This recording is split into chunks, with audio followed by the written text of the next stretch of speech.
Alright, so we're going to go ahead and check the capacitor under load. We'll take the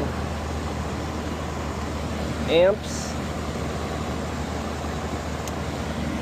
for the compressor, 4.95 amps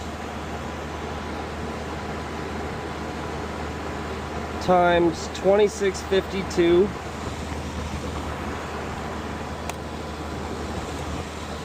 divided by volts, 379 divided by 379 equals 34.63 microfarad.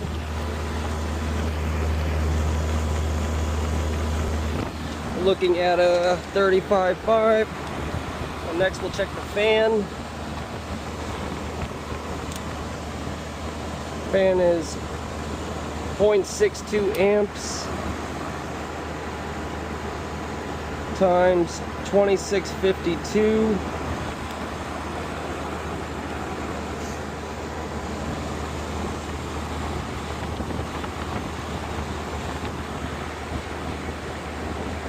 divided by 348 volts, 4.72. So the capacitor is good. You can also, if you want, check for a voltage drop across the contactor. Should be getting less than 1 or 2 volts across the contactor. And that way you don't have to shut the unit off and pull the disconnect to check the electrical components. Okay, so customer also wanted the AC checked out. Electrical components look fine. Condenser coil is a little bit dirty. Hardly any, not that much air coming out the top, so the condenser coil needs to be cleaned off. And right now the charge does not look right. High superheat and low subcooling is generally an indicator that it's low on charge, but I think the condenser coil is clogged here, so we're going to have to wash it off first before we add charge, unfortunately. So let's go ahead and hose it off. Okay, so we'll go ahead and pull the disconnect first. Oh, don't lose the little rubber. That's important.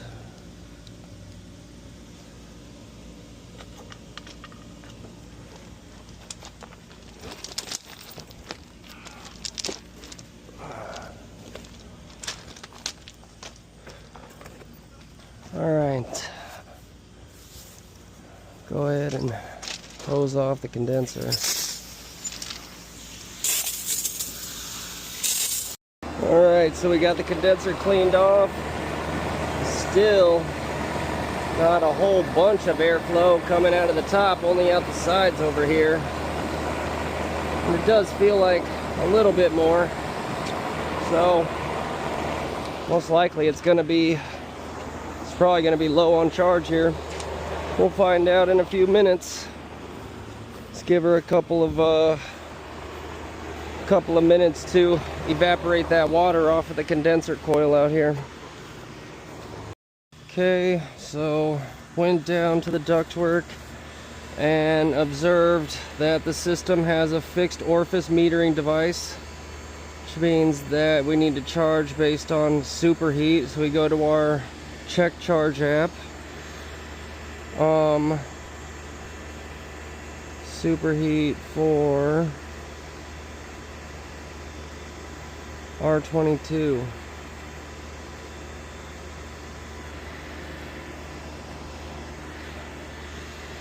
R22, superheat non-TXV, vapor pressure, we have 55. 56. Line temperature 73.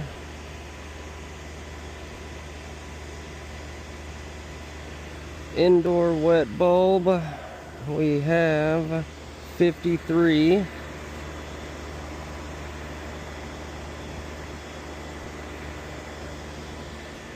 Condenser dry bulb.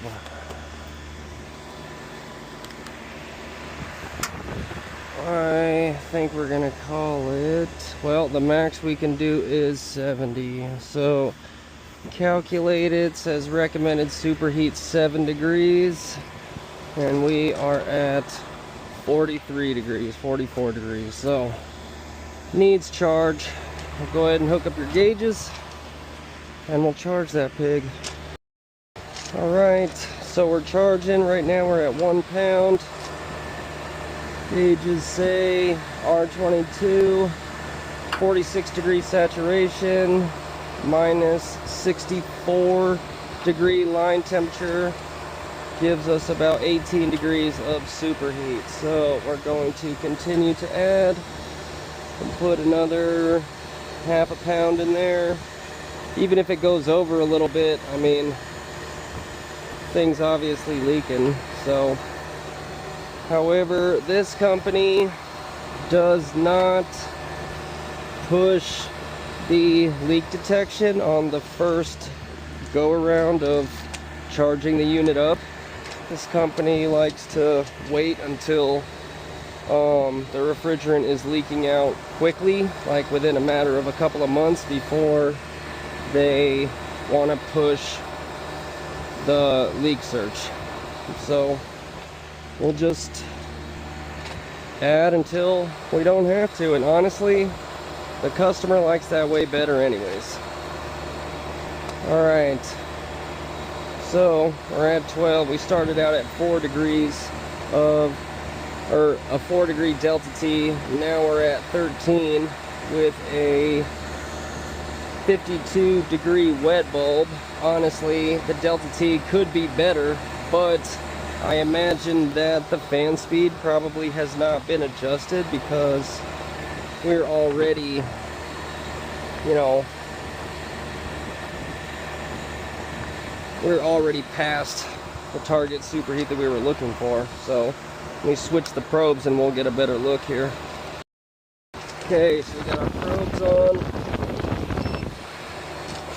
We got our probes on and we're at 2 degrees of superheat, 20 degrees of subcooling, and 13.5 degree delta T, which our check charge told us superheat 7 degrees plus or minus 3 degrees should give us 4. We're not that far off. Plus, as I said, the unit is leaking anyways, so that's all right. I'm not going to go crazy and remove 3 ounces. It'll be all right. All right, well, there you have it.